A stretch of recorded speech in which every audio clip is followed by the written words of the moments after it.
Muy buenos días a todos. Bienvenidos a este nuevo encuentro para celebrar el Día Internacional de Internet 2025.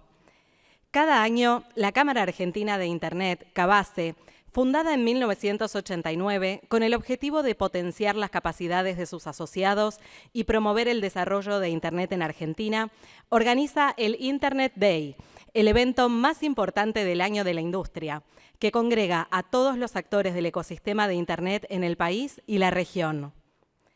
Este año es la 11ª edición del Internet Day y la consigna es Conectividad en evolución para la economía digital. Estamos a mitad de la década y las tecnologías de comunicación y las redes continúan avanzando y evolucionando, y en este proceso provocan transformaciones profundas en la economía digital. Somos inducidos a cambiar casi de manera constante, a tener un proyecto, un objetivo hacia el cual dirigirnos, pero con la suficiente flexibilidad como para adaptarnos a lo que esta dinámica nos propone. Sobre lo que no hay dudas es que asistimos a un progreso tecnológico constante, donde las redes también evolucionan para responder a las demandas de las sociedades. No solo se trata ya de conectividad para los usuarios comunes, sino de desarrollar infraestructuras críticas para los sectores productivos, para las empresas, para ofrecer servicios digitales y, sobre todo, inteligentes. En este 2025 se cumplen 30 años del inicio de la comercialización de Internet a nivel masivo en la Argentina. 3 décadas de desarrollo, explosión, reenfoques, madurez y, hoy más que nunca, la necesidad de enfrentar los nuevos desafíos que propone la industria y el ecosistema digital. Por eso, en estas 2 jornadas abordaremos distintos ejes que hacen a la dinámica de las redes, debates regulatorios y del negocio, una exposición que nos invita a conocer cada una de las nuevas soluciones y servicios que los actores del mercado están desarrollando. También contaremos con la presencia de las autoridades, los ISPs, las operadoras, los carriers, los proveedores de equipos, la academia, la prensa y la comunidad como una forma de habilitar el networking entre todos los actores de un ecosistema que debe ser cada vez más amplio. Los invitamos a disfrutar de un Internet Day 2025 ampliado, porque no hay dudas de que la conectividad en evolución contribuirá de manera decisiva en la economía digital. Durante el transcurso de las jornadas de hoy y mañana, contaremos con destacados oradores, quienes nos invitarán a recorrer las últimas novedades y actualizaciones del universo de Internet.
Agradecemos la presencia y el invaluable apoyo de nuestros sponsors.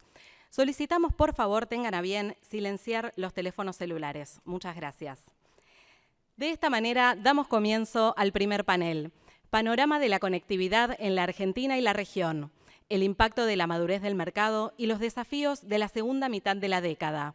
Invitamos a subir al estrado a Lorena Torres López, consultora senior en Blue Note MC, Enrique Carrier, director de Carrier y Asociados, Agustín Ciboldi, socio en el estudio O'Farrell, y Walter Bursaco, asesor de ATBC, quien estará moderando este panel. Un fuerte aplauso, por favor, para ellos.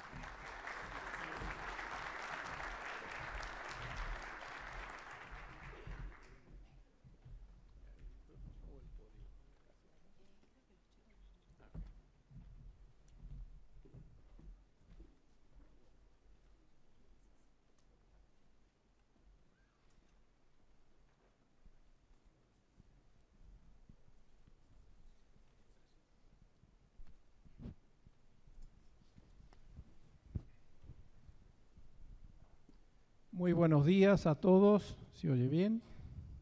¿En el fondo? Bien. Bueno, vamos a dar comienzo al panel de donde vamos a abordar el panorama de la conectividad en la Argentina y en la región, el impacto de la madurez del mercado y los desafíos de la segunda mitad de la década. Están, como fueron presentados, Lorena, Enrique y Agustín. Después vamos a dar un poco el orden de cómo van a hablar. Por lo que hemos estado hablando con ellos, las cifras, voy a dar algunas cifras de la industria, una breve introducción, y después va a hablar Enrique, después Lorena y después Agustín. Y si cabe, le haremos algunas preguntas o algún pedido de aclaración. De acuerdo a las cifras oficiales, hay 11.900.000 hogares conectados a Internet. El 80% de esta cifra es de banda ancha fija. Algo no tan fácil de comprobar, pero la velocidad media es de 182,2 megabits por segundo. Lo que sí pude ver también es que el 80% de las conexiones de banda ancha fija están por encima de 30 megabits por segundo. En cuanto a las redes, está creciendo exponencialmente la fibra directamente al hogar. Ya el 41% de la banda ancha fija es por fibra al hogar y un 51% a través de redes híbridas, donde la fibra no llega al hogar, pero es un componente importante de la red. Bueno, para redondear un poco el mercado, hay 8,7 millones de hogares que tienen televisión por suscripción, 64,1 millones de accesos móviles y 6,4 millones de telefonía fija. Calculo que algún descuidado que no lo dio de baja todavía.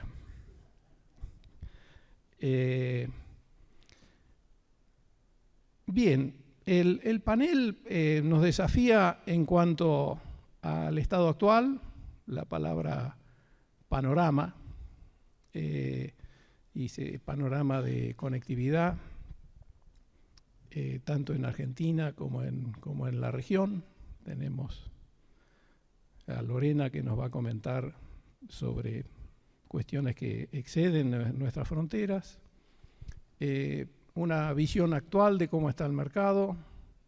Está la palabra madurez, de la cual haré algún comentario después si hay tiempo. Me parece que constantemente maduramos, pero después tenemos que ser activos y cambiamos. Y después volvemos a madurar, y esto tiene que ver con tecnologías, con regulaciones, con tener en cuenta al cliente, con los desafíos que nos vienen fronteras afuera.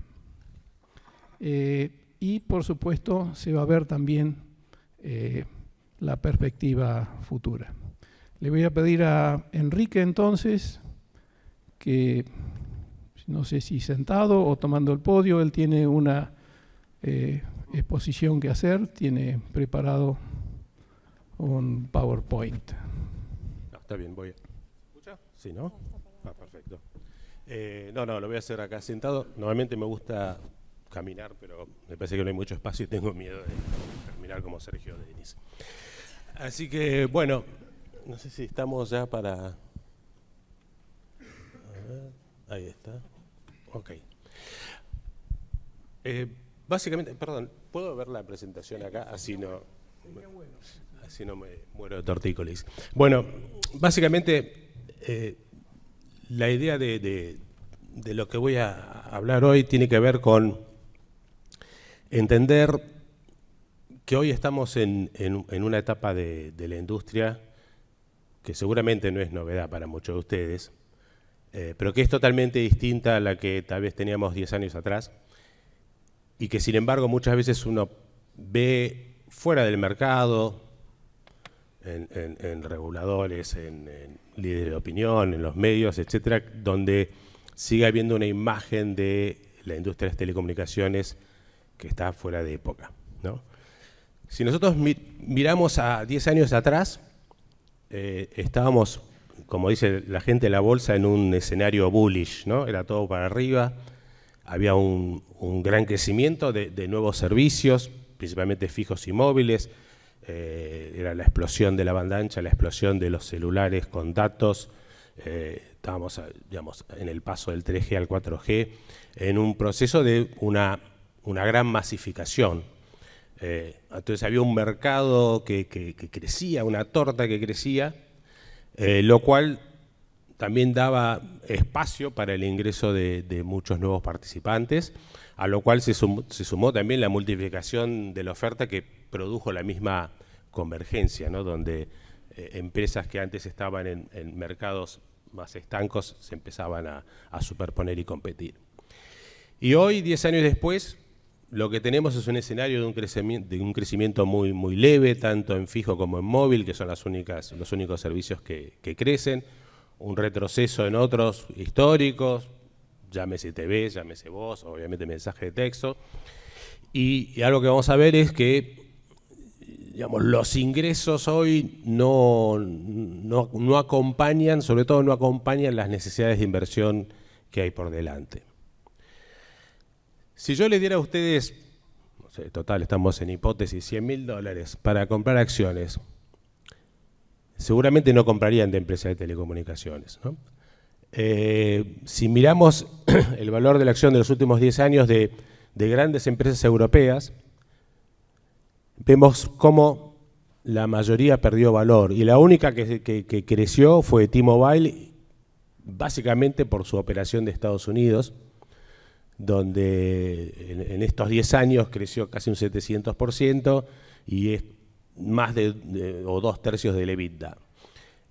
¿Y esto qué significa? Digamos, en este caso las empresas europeas se movieron a un escenario tal vez similar al que encontramos en Latinoamérica, donde se había habido un proceso primero de privatización y después de apertura a la competencia y en cierta medida una regulación bastante fuerte en términos de competencia, lo cual ha llevado a muchos cuestionamientos que se están dando en ese continente respecto a flexibilizar las condiciones para converger, y para consolidar.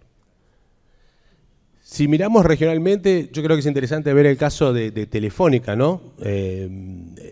Con esta salida que está haciendo de la región de Hispanoamérica, porque lo que vimos es que hasta ahora no generó el ingreso de ningún nuevo operador histórico de telecomunicaciones. La mayoría de las ventas que se produjeron fueron a otros operadores que estaban operando, valga la redundancia, en esos países. Salvo en los casos donde había, sobre todo en el caso de Perú, una operación muy complicada y donde lo normal en estas situaciones es que ingresa un fondo. Pero yo creo que esto es importante también porque demuestra la falta de interés de la propia industria en participar, en este caso en el mercado latinoamericano. Acá no hay ningún AT&T tratando de comprar una operación, ni un Vodafone, ni un China Mobile. Inclusive también lo que vemos es que en la región hubo, en distintos países, por circunstancias distintas, operadores que estuvieron en problemas y que terminaron cambiando de manos. Tenemos el caso de Altán Redes en México, que terminó siendo nacionalizada, WOM en Colombia, BTR en Chile, hoy en Brasil, que fue un poco desmembrada la Tupac Amaru y le quedan algunas cosas. Y bueno, y claramente el caso de Telefónica y principalmente en el caso de Perú, que fue tal vez el más llamativo.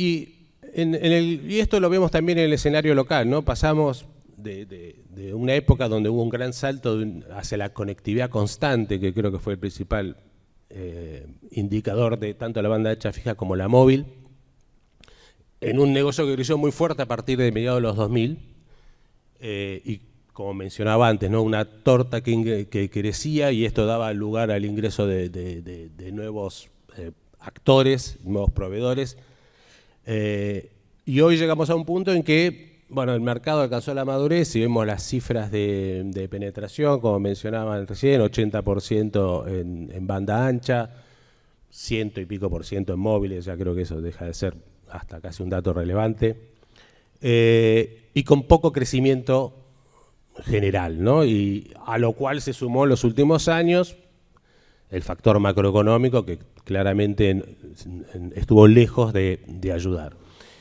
Y esta situación, este contexto coincide con el momento en el cual se está haciendo no es un upgrade, sino un recambio de la infraestructura, porque estamos en el proceso de reemplazar al cobre por la fibra, y en el caso de los móviles no tanto, pero también con la llegada de 5G, con lo cual estamos hablando de grandes desafíos en términos de inversión en un mercado que está prácticamente estancado.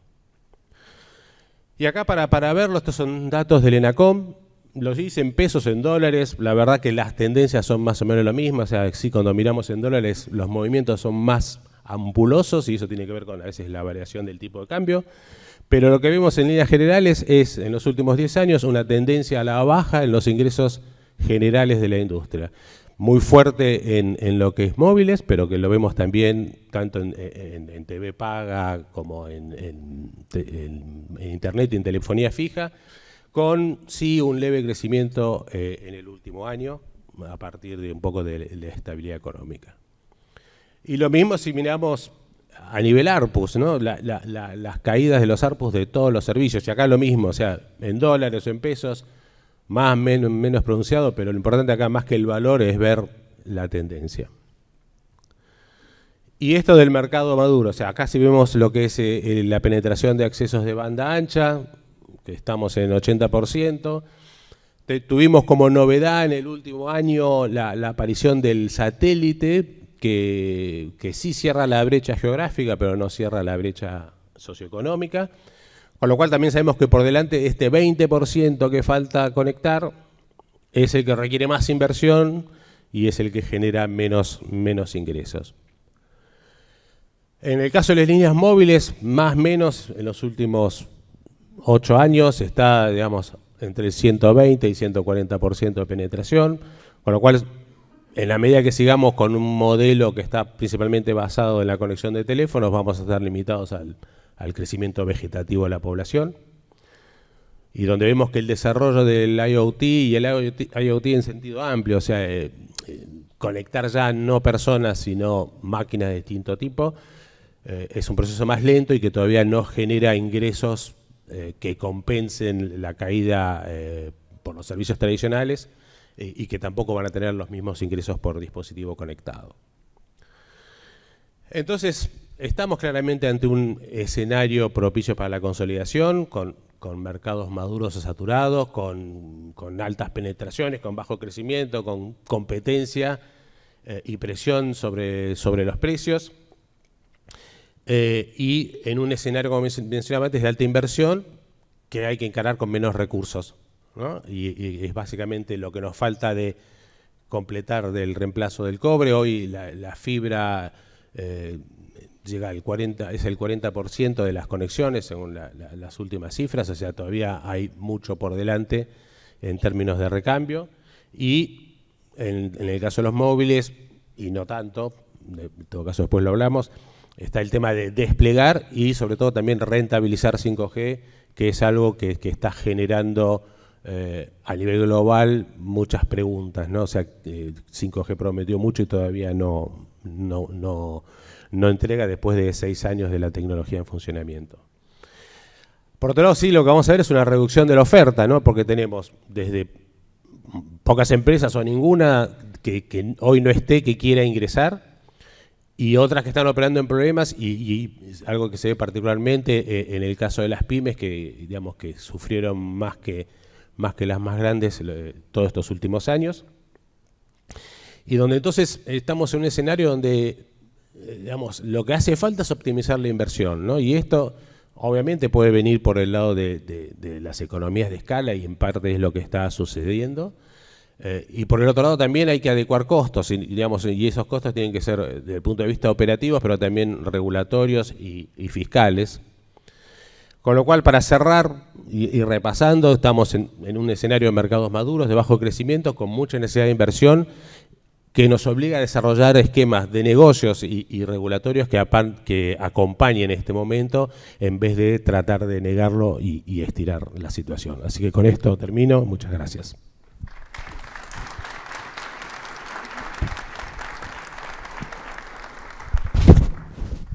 Gracias, Enrique. Ahora le damos el turno a Lorena, que nos va a hablar un poco de Argentina, un poco de la región y algunos tips de lo que pasa en Europa. Todo eso voy a hablar. Bueno, buenos días. Gracias, Walter. Gracias, tenés Enrique. 10 minutos para eso. Gracias, Enrique, por el panorama que presentas, porque me da pie para quizá abordar 3 temas que se vienen siendo tendencia en la región y que quizá de alguna manera está buscando, no digamos que solucionar, pero sí atender algunos de los puntos que mencionabas: la necesidad de inversión, la necesidad de eficiencia y cómo empezar a generar más ingresos sin un panorama claro.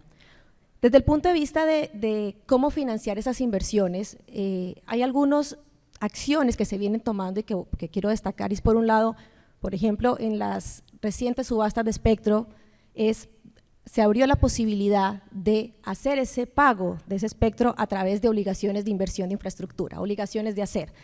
Esto pasó en Brasil, que fue un caso bastante conocido, ha sido referente, donde más del 90% de lo que es el costo por el espectro se orientó a obligaciones desde despliegue de infraestructura en zonas rurales para expandir cobertura, de cobertura en vías, despliegue de fibra óptica en la zona norte de la región amazónica del país, que finalmente ayuda a que esas inversiones y esos costos se queden en la industria.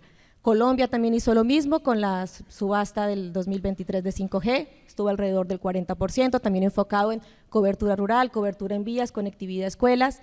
Perú también lo viene haciendo, llevando totalidad del pago del espectro, el 100% a través de compromisos de inversión. Chile tradicionalmente ha usado los concursos de belleza para las asignaciones de espectro, que también buscan este objetivo. Costa Rica también lo hizo. Entonces, si bien es una tendencia que favorece en el sentido de que ese dinero se promueven las inversiones propias del sector, creo que hay que verlo, hay que revisarlo para que siga siendo un gana-gana, tanto para el gobierno, para el sector público, para los objetivos de la agenda pública, como para los operadores. Y eso hay que verlo de 3 puntos: de cuáles son los compromisos de inversión que se eligen y se imponen en estas condiciones, cómo se valorizan esos compromisos para que tengan sentido en las prácticas de la industria, reconociendo el riesgo que representa. Es diferente sacar yo el cash y pagar un espectro hoy a tener que desplegar, operar una infraestructura por 10, 15 o 20 años según el tiempo de la concesión, y cumplir con unas condiciones de servicio que se establecen en los procesos. Y finalmente, cómo se obliga a que se cumpla. Por otro lado, otras alternativas que también se vienen viendo es ampliar este pago por espectro en otros aspectos, como el pago periódico por espectro, como se viene haciendo en Perú, incluyendo también lo que se paga, por ejemplo, en sanciones, multas, poder reemplazarlo por pagos en inversión de infraestructura. Otra alternativa es lo que se conoce como bonos de infraestructura, que está el panorama, por ejemplo, de obras por impuestos, los impuestos que se pagan puedan aplicar a bonos de infraestructura, todo esto marcado en la categorización que se le da en muchos países del Internet como un servicio público o servicio público esencial. Otra metodología que también se viene viendo, sobre todo cuando se ven soluciones de infraestructura a nivel de provincias más pequeñas, es usar lo que llamamos o cliente ancla o arrendamiento ancla, que muchas veces es el gobierno local el que hace da esa posibilidad. Es asegurar una demanda con unas tarifas apropiadas para que se subsidie la infraestructura mientras se desarrolla ese mercado. Y otra figura que se viene viendo son las empresas especializadas, que se enfocan en ciertas zonas o en ciertos mercados, que ayudan a enfocan muy bien sus inversiones, las hacen más eficientes y pueden seguir promoviendo estas inversiones en nueva infraestructura para cobertura y acceso a Internet. El caso de Internet para Todos en el Perú, algunas empresas que se enfocan, por ejemplo, en soluciones para la industria, para el agro, para minas, que también ayudan en este proceso. El segundo punto que mencionaba también Enrique es el tema de los costos. Los ingresos han mostrado una desaceleración, incluso una caída, y si eso lo vemos en una unidad más pequeña, cuánto es el ingreso que estoy teniendo por cada gigabyte, por ejemplo, de curso en las redes móviles, es mucho más impactante. En algunos mercados se ve un descenso entre el 15, 20 y 25% en los últimos 2 años en el ingreso promedio que se tiene por cada gigabyte que se cursa en la red. ¿Y cómo compenso eso? ¿Cómo se logran mantener los márgenes siendo mucho más eficientes en las redes? ¿Cómo se logra la eficiencia o qué medidas se vienen tomando para ayudar en esa eficiencia? Por un lado está facilitar el despliegue de la infraestructura, eso tiene costos importantes asociados, llegar, buscar un sitio, los permisos, para eso hay lo que siempre se ha hablado como un código de buenas prácticas, o hay buenas prácticas asociadas a facilitar el despliegue de infraestructura y sobre todo que está ligado, por ejemplo, tener un procedimiento único, unas tarifas únicas a nivel nacional y aparte permitir el acceso. Colombia el año pasado publicó un decreto con un procedimiento único para el despliegue de infraestructura, se viene implementando, evaluando, que busca justamente eso, generalizar, establecer una ventanilla única, definir tarifas para facilitar este proceso. Perú ya hace unos 9, 10 años implementó un proceso de aprobación automática de los permisos, todos los permisos locales, hay una guía por ley que marca qué se requiere, cómo se establece, eso se presenta y tiene aprobación automática. Esto buscando agilidad, facilidad y obviamente son los organismos locales los que se encargan de verificar que eso se cumpla. Otro tema, y creo que también lo mencionaba Enrique y Walter, y es la simplicidad regulatoria, esa desregularización para quitar todas las cargas regulatorias que generan costos y que son ineficientes, que ya no se usan y que ya no aplican. Es un proceso que es importante dar para ayudar a las empresas y a la industria a reducir esos costos que se vienen presentando. Y otro aspecto muy importante es poder encontrar estos nuevos ingresos, poder monetizar estas nuevas redes, estas nuevas soluciones, y estamos en un punto donde es algo que no depende solamente de la industria, es un punto donde hay que generar un ecosistema, depende de muchos actores. Por el lado de la industria hay que empezar a cambiar y ser más abiertos en las redes, la posibilidad de tener, si nos enfocamos en la conectividad, tener esas redes abiertas para desarrollos, para casos de uso, pero también se requiere generar todo un ecosistema alrededor para que esto tenga sentido y estos casos de usos y las promesas que tiene 5G se puedan empezar a implementar. Y finalmente algo que es transversal y que hace posible estas dos cosas y es la calidad de la información con la que se cuenta tanto el sector privado como el sector público para la toma de decisiones. Hay un ejercicio que lo considero interesante que viene haciendo Chile con el Registro Nacional de Conectividad, que busca tener información muy detallada, casi que a nivel de manzana, de cómo está la situación, a nivel de manzana en zonas urbanas, no casi, a nivel de manzanas, de cómo está la condición de conectividad en cada una de las zonas. Cómo está la infraestructura, cuántos hogares pasados hay, cuántos hogares hay conectados, qué tipo de cobertura hay, para poder identificar las diferentes brechas que hay, si es una brecha de cobertura, si es una brecha de acceso, si es una brecha de uso, qué es lo que está afectando esas zonas, pero adicionalmente lo que busca entender es poder identificar toda la infraestructura que hay en el país de manera que se pueda aprovechar lo más eficientemente posible y que se pueda avanzar con lo que ya hay construido, reduciendo los costos y las necesidades de inversión. Ahí hay algunas barreras que tienen que ver, por ejemplo, y que es muy importante, toda la infraestructura del sector eléctrico, eso es por la competencia del sector, no se puede tener esa información, pero es información valiosa desde el punto de vista de postes, infraestructura de soporte y fibra oscura que puede haber en ese sector y que se puede aprovechar. Con esto cierro mi intervención en este primer punto y quedo abierta. Muchas gracias, Lorena. Nos faltó Europa, pero bueno. Le damos paso a Agustín, especializado en regulaciones y con bastantes años de trabajo en esa materia, así que le damos la palabra. Bueno, muchas gracias, Walter, un placer estar acá, un gusto enorme reencontrarme con viejos amigos Desde el año 95, Walter, que estamos acá dando... ¿Anda? Desde el 95 estamos dando vuelta por el sector. Y tengo la suerte de haber ampliado un poquito mi área de práctica y ver otros sectores fuertemente regulados.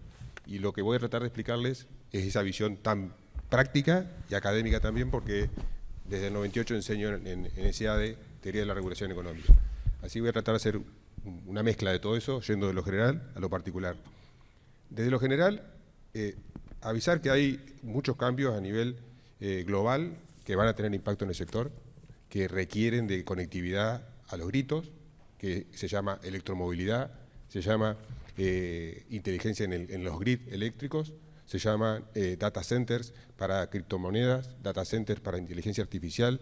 Todo eso es electrointensivo y intensivo a niveles de conectividad. Con lo cual viene algo disruptivo en el futuro y esperemos que eso ocurra lo antes posible.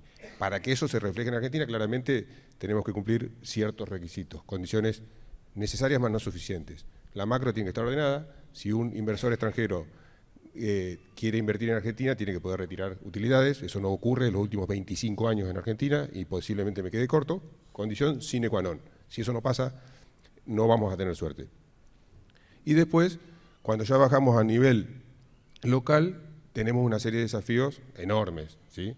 ¿Por qué? Porque 25 años de un sector, o 35 años, según como lo quiera ver, de un sector que empieza a tener una gestión privada y que sale de la condición de monopolio natural y migra hacia la condición de un mercado competitivo con fuertes economías de escala, que esto es una condición para el regulador fundamental de entender. Economías de escala de alcance no son monopolios naturales duros ni blandos, pero tienen una fuerte incidencia por las externalidades que generan a nivel de red. Cuanto más usuarios tengo conectados a mi red, el costo medio baja y mis posibilidades de competir con el resto de los operadores se incrementa. A la inversa, cuanto más importante es el alcance de la red de un incumbente o de la suma de incumbentes, tanto más difícil es competir para aquel que no tiene esa escala a igualar. Entonces, partiendo de esas visiones así bien básicas y que trato de simplificar, el desafío en Argentina es muy importante. Se magnifica el desafío si uno piensa que tenemos dos entidades que tienen que ser imparciales, especializadas y con estabilidad en el cargo y con conocimientos técnicos. Esas dos autoridades son la sectorial, estoy diciendo novedad. La autoridad sectorial tiene que ser designada por concurso de oposición de antecedentes, tiene que tener estabilidad y tiene que tener una remuneración acorde con la responsabilidad que se asume. Esa remuneración tiene que ser suficiente para evitar tentaciones, ¿sí? Entonces, tenemos que tratar de ser sinceros frente a la sociedad, de que una persona con ese nivel de responsabilidades tiene que tener un salario acorde, más allá de la estabilidad y de la libertad de elegir y de decidir en base a cuestiones técnicas y no políticas, cosa que no ha pasado desde que yo me conozco con nariz. Defensa de la competencia, mismo concepto, ¿sí? Tenemos desde el 99 una autoridad de defensa de la competencia que en teoría tenía que ser imparcial, por oposición, con estabilidad, con remuneración equivalente al juez de primera instancia. Nunca pasó. Tenemos la misma autoridad de la ley 22.262, años 80, para que se den una idea. Entonces Argentina tiene un set de normas muy interesantes, pero tiene un déficit muy importante en el momento de implementar ese set de normas. Ahí está nuestra gran debilidad. Nuestro carácter latino quizás ahí incida más de la cuenta. Nosotros queremos tener inversiones. Bueno, todas estas condiciones son necesarias para que ocurran. Sin ellas nada va a pasar. Después, yendo ya pasando el tilde de las autoridades sectoriales y entrando un poquito más en los desafíos del sector, claramente necesitamos una autoridad federal, ¿sí?, que tenga un protagonismo local. Nos rajamos las vestiduras todo el tiempo que necesitamos fibra al hogar. Bueno, el primer desafío que tenemos son los municipios. De hecho, ahí me tiraron una pista de algo que ocurrió ayer, una novedad buena del ente del ENACOM, que interfiere favorablemente al despliegue, cosa que no ocurrió. En el 92-97, si uno mira los considerandos, decretos me refiero, ya está planteado el problema que significan los municipios para el despliegue de redes. En ese momento no eran de fibra, pero ya estaba planteado. En este momento, tantos años después, seguimos con el mismo problema, posiblemente agravado porque la necesidad de despliegue es mayor, porque tenemos que desplazar el cobre y desplegar fibra. Todo eso hace que el ente tenga que tomar un protagonismo que cumpla con los requisitos que decíamos antes y que se le otorguen facultades jurisdiccionales. Esto es un tecnicismo legal, pero es importante. Tanto Energas como el ente de la electricidad, ENRE, tienen esas facultades por ley. Desde los presentes de la Corte, Fernández Arias, a esta parte, si eso no es delegado por ley, el ente no puede expedirse en términos jurisdiccionales a dirimir conflictos entre actores de la industria. Entonces, todos esos recaudos son necesarios. Y luego, la tarea de coordinación, ¿no? Para que esto se propague a lo largo del país y que deje de ser un problema y un obstáculo para el despliegue de infraestructura. Todos los días, buena parte de nuestro trabajo y de mi equipo en particular es lidiar con municipios por temas de habilitaciones, permisos, tasas municipales, con juicios multimillonarios, con embargos sorpresivos que tienen efectos catastróficos en el día a día de una compañía, y esto tiene que moderarse. Y hay cosas para copiar.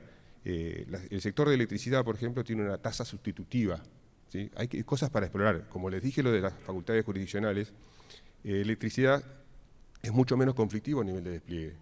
¿Por qué? Porque tiene la suerte de que tiene una tasa sustitutiva que reemplaza cualquier avidez que tenga el municipio por capturar recursos. Igualmente hay deformaciones también ahí. En Gualeguaychú, donde soy yo, antes de la gestión actual en la provincia, pagaba 32% entre tasas municipales y provinciales, impuestos provinciales, sobre la electricidad.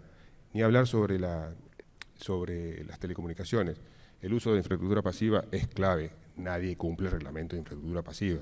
Nadie. Y después necesitamos, de vuelta, y con esto termino, énfasis en la autoridad de aplicación. Este gobierno, nuestra Constitución Nacional, particularmente de la reforma del 94, es promercado. No es que tengamos algún grado de maniobra, sí lo tenemos, que no tengamos algún grado de maniobra, lo tenemos. Podemos ir un poquito más del centro a la derecha, del centro a la izquierda, pero nuestra Constitución Nacional prevé la libertad de empresa, la ejercicio industrial lícita, la propiedad privada, la defensa de la competencia, la obligación de los funcionarios públicos de intervenir para moderar los efectos de los monopolios naturales y legales, a la información al consumidor para que elija libremente qué proveedor quiere contratar, etcétera, etcétera. Defensa de la competencia debe estar en el centro de la regulación económica. Bueno, tenemos que alargar, así que puedo seguir. Y en ese orden, es importante que tengamos eso porque va a estar presente en electricidad, en oil and gas, en minería, todos esos sectores que nos van a permitir crecer y que van a demandar conectividad. Así que bueno, yo puedo dejar planteada una pregunta para ellos. Hablamos de los ingresos cayendo como un piano. ¿Dónde están los costos? ¿Cómo evolucionan? Porque en energía, por ejemplo, los costos caen, pero sorpresivamente en solar, por ejemplo, caen a niveles inauditos, impensados. Entonces tiene que haber algo ahí para conversar. ¿Por ahora? Gracias, Agustín.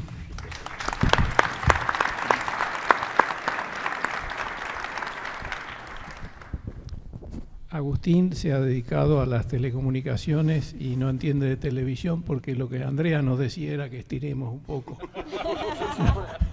No que se acabó el tiempo. No, pero por ahí por el debate. Yo puedo monopolizar, pero como soy auspicio de la competencia, no quisiera. Andrea hacía así de... Bueno, podemos seguir con todo señales. el esfuerzo de Andrea de ocultarse ahí para Claro, decirte tengo eso. años de televisión. Walter, podemos seguir con las señales y los problemas asociados con la sesión de señales, si querés. Ahora empezamos con algún intercambio de preguntas. Enrique nos habló de muchas cosas, básicamente de temas de redes y penetración, sobre lo cual después quiero hacer una observación, pero lo que él está viendo es la baja del ARPU. Y yo creo que tiene que ver justamente cuando estamos en esta industria absolutamente enfocados en la cantidad de clientes que tenemos, en las redes que hemos desplegado y en la penetración que tenemos. ¿Vos ves alguna solución al tema del ARPU? Es amplia la pregunta, pero pero yo después voy a tratar de ayudarte. Yo creo que está muy difícil, digamos, pensar, inclusive cualquiera de nosotros, que en un plazo 2 años, 3 años vamos a gastar el doble de lo que gastamos hoy en el mismo servicio, no lo veo tan fácil. Sí creo que, digamos, y tal vez respondiendo un poco a la pregunta de él, también esta disminución de ingresos, inclusive el ARPU, está acompañada por mejores costos, por mayores eficiencias. Lo que también parece, digamos, difícil es lograr que haya, o sea, yo creo que acá y sí la industria tiene que hacer en alguna medida un mea culpa de cómo en alguna medida le restó valor a lo que ofrecía.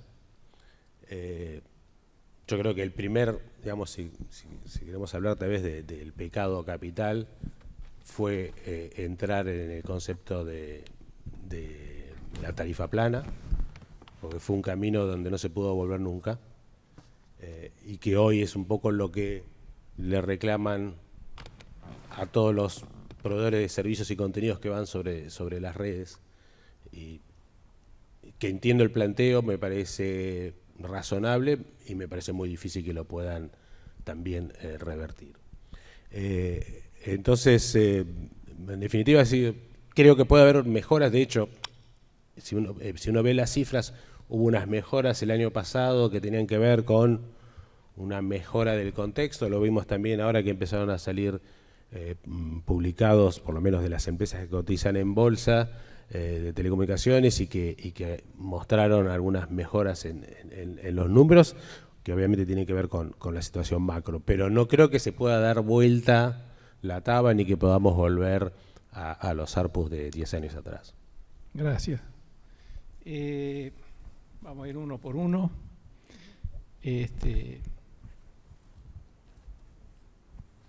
Si querés amplío en defensa de la competencia. ¿Estás apurado por...? No, entendí, pero si querés por ahí. No, sí. Le iba a dar lugar a la dama y mantener Perdón. el orden. Hablo poco y te dejo hablar, que veo que quieres. Por favor.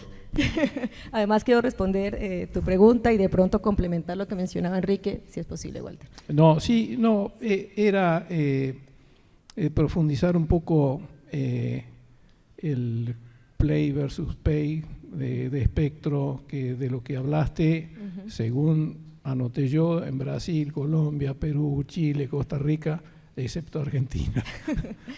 Profundizar un poco por ese lado.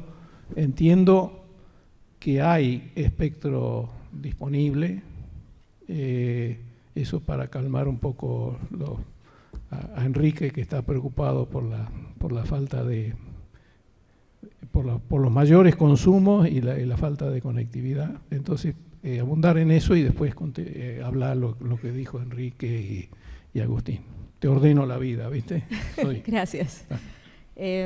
Bueno, sobre este primer punto que mencionas, este pago por espectro, o el pago a través de compromisos de inversión por el espectro, bueno, lo primero que hay que aclarar, y de pronto haciendo abogada del diablo, cuando se hacen las subastas de espectro, lo primero que hay que ver cuáles son los objetivos que se tienen directamente en el país. Si hay una necesidad de cash, bueno, no hay mucho margen de acción, ¿no?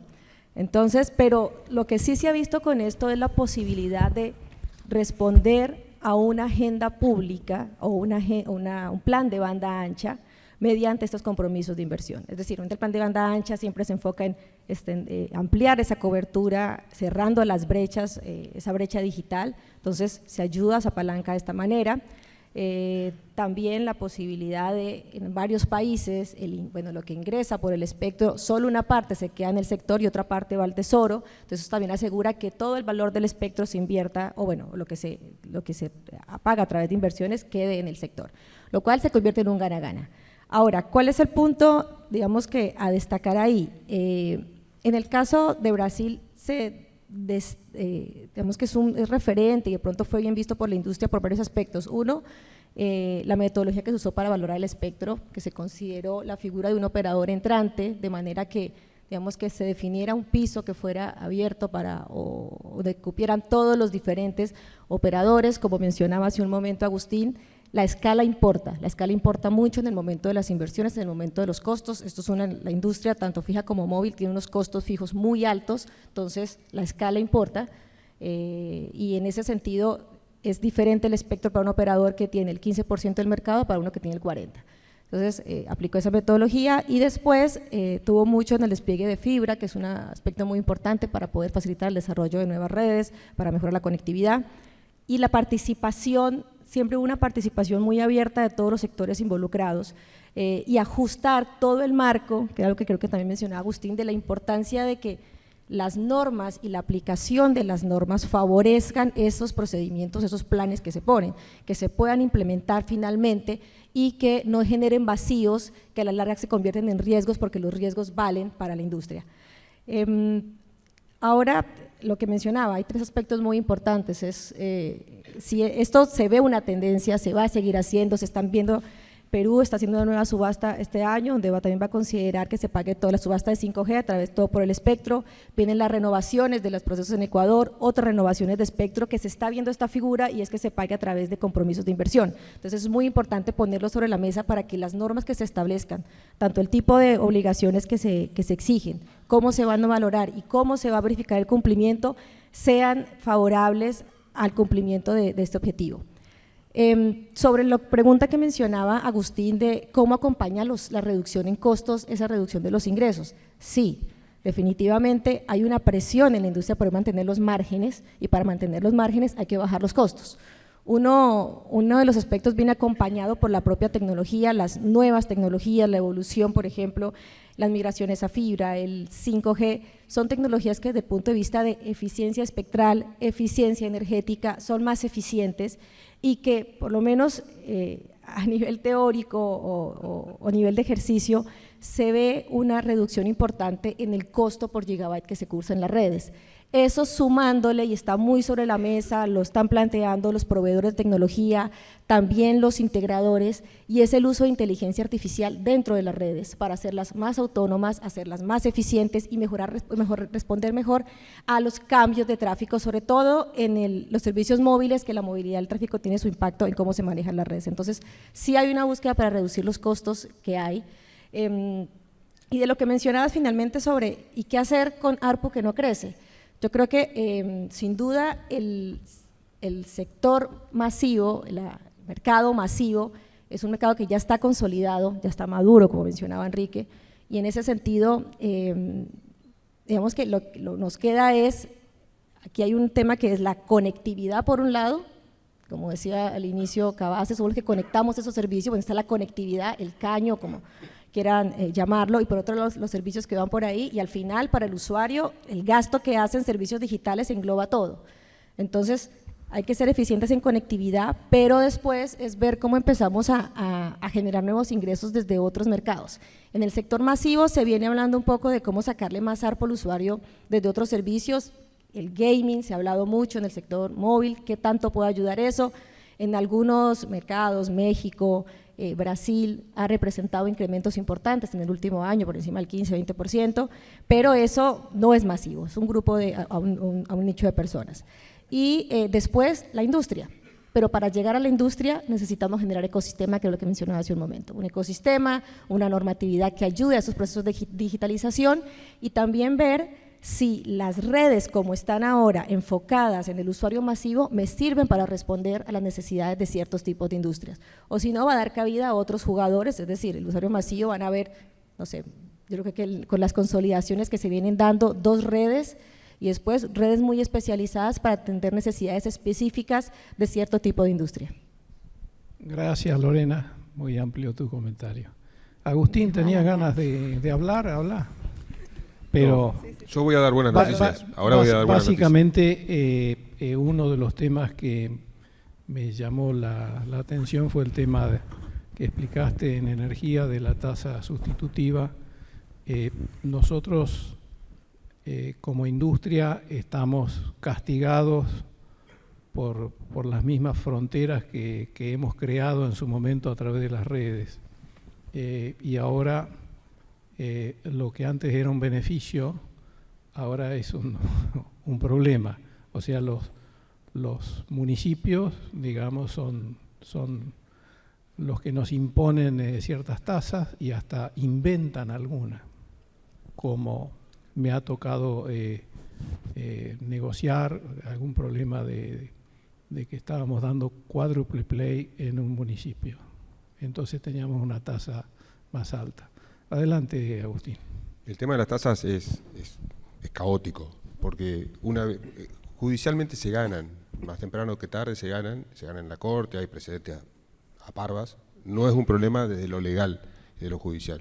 El problema es que cada ordenanza fiscal renuevan el hecho imponible y la discusión se resetea. Entonces yo tengo que litigar sobre cada tasa nueva que crean, y son bastante creativos, por cierto, y ese es parte del problema. Yo creo que hay una ventaja, a diferencia de la electricidad, que es federal, claramente, en materia federal, el sector nuestro en telecomunicaciones, y llegamos hasta la última milla. Eso es materia federal también, y eso es una ventaja enorme.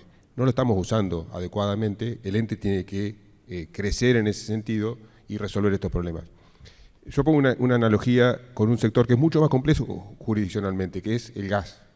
El gas tiene una mixtura de jurisdicción nacional y provincial. Y el otro extremo, electricidad, la jurisdicción es provincial en todo lo que es infraestructura dentro de la provincia. En el gas, cuando hay un interferente sobre un gasoducto que obliga al cambio de traza, lo dice también la vieja ley de telecomunicaciones, por cierto, ese interferencia tiene que tomar a su cargo los costos de cambio de la categoría de traza, lo mismo que decía la vieja ley de telecomunicaciones para el cambio de las trazas de telecomunicaciones. Ese conflicto entre el dueño del gasoducto y el interferente llegó al ente, y el ente, en ejercicio de facultades jurisdiccionales, lo resolvió. En beneficio de uno o de otro, pero lo resolvió. Entonces uno se mueve y ya sabe qué hacer a futuro. Entonces, eso me parece que es un modelo que nosotros tenemos que copiar desde las telecomunicaciones, desde otros sectores, en Argentina, no necesitamos irnos muy lejos, donde funciona con relativo éxito. Eso es un punto. Y después, defensa de la competencia, hay una concientización de la importancia que tiene por parte de los políticos, que son los que tenemos que convencer, de lo importante que es. Hace 3 semanas se empezó a mover el proceso para designar las autoridades de defensa de la competencia. De todo el análisis que uno hace es el proceso que termina con el acuerdo de Senado, es largo. Ya la remuneración que están previendo para la autoridad de defensa de la competencia parece cortita, parece mezquina para tamaña responsabilidad. Salvando ese detalle, ¿por qué es importante esto? Porque un año después de conformada la Autoridad de Defensa de la Competencia, en Argentina empezamos a parecernos al mundo, y las notificaciones de las operaciones de concentración económica, fusiones, adquisiciones, tienen que ser consolidadas o perfeccionadas una vez recibida la autorización de defensa de la competencia. Hasta hoy, la ley dice que uno puede avanzar con la compra, con el perfeccionamiento de una transacción, aún antes de obtener cualquier tipo de análisis de defensa de la competencia. Eso nos deja en soledad en el mundo. Hay una jurisdicción, globalmente hablando, que tiene algo parecido a esto.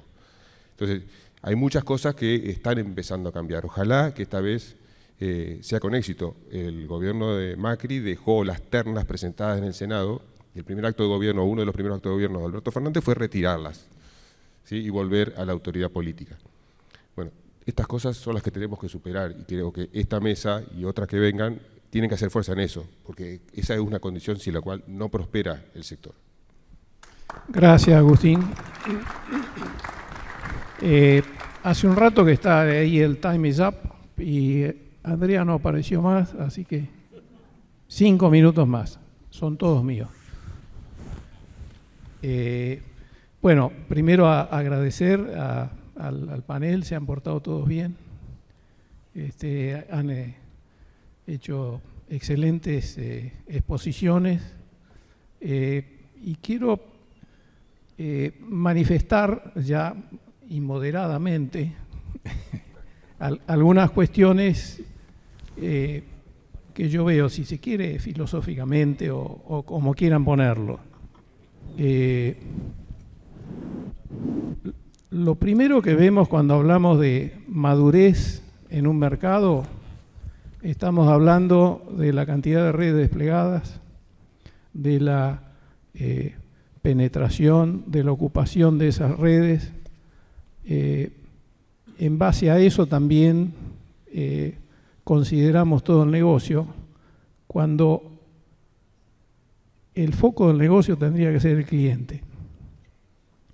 Porque nosotros a lo que venimos haciendo tradicionalmente pareciera que no le podemos sacar más. Estamos dando conectividad. Yo creo que la industria, más que en una madurez, está en un escalón de transición. Todo lo que estamos diciendo de poder poner una infraestructura en un municipio y que tenemos 10.000 trámites y eso hay que facilitarlo, de que el municipio nos cobre por lo que se le ocurra, porque las tasas también no pueden ser cualquier cosa por más que sean creativos. Entonces te cobran seguridad e higiene cuando tenés un local de 200 metros cuadrados, pero en realidad te están cobrando por los ingresos brutos. La transición que yo entiendo es que tenemos que pensar más allá de out of the box, más allá de la caja, y de la caja que nosotros mismos hemos creado, porque la defensa de las empresas siempre ha sido el territorio y papá Estado, ¿sí? Hoy estamos hablando de que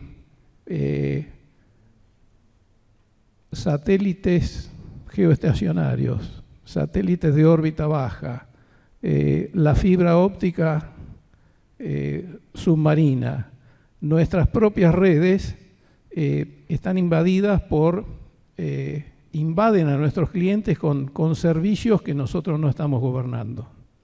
En Europa hay una discusión porque el 15% de la ocupación de las redes son avisos. Y los europeos están brindando sus redes para que otros recauden avisos, ¿sí? de todas las redes que casualmente no están en Europa, las principales. Entonces yo creo que hay necesidad de pensar en un poco más allá de la conectividad, de la cobertura, que son todas importantes, del tema municipal, por supuesto. Yo creo que los desafíos vienen por el tema impositivo, el fair share, por supuesto, cybersecurity, data protection, también la inteligencia artificial, y debemos de alguna manera aunarnos, porque nos han pasado cosas. Yo he vivido el FiberTel no existe más, cuando FiberTel siguió existiendo, pero a solas lo vivimos. Sin embargo, creo que la industria ha madurado y cuando apareció el decreto 690, que era una burrada de escritorio, hubo una unificación de la industria en la mesa de industria que salió a combatir esas cosas. Me parece que lo que no tiene que quedar como madurez es la cabeza de los dirigentes que estamos acá. Estamos canosos, lo que quiera, pero tenemos que ayornarnos, mirar hacia dónde se nos está escapando el ARPU, mirar el tema de cómo enfrentar adecuadamente, con diálogo, con mucha explicación, con mucha docencia de lo que hace esta industria y de los beneficios que da respecto del diálogo público-privado con autoridades, ojalá con autoridades que no estén sujetas a cuestiones políticas. Quería decir eso. Muchas gracias.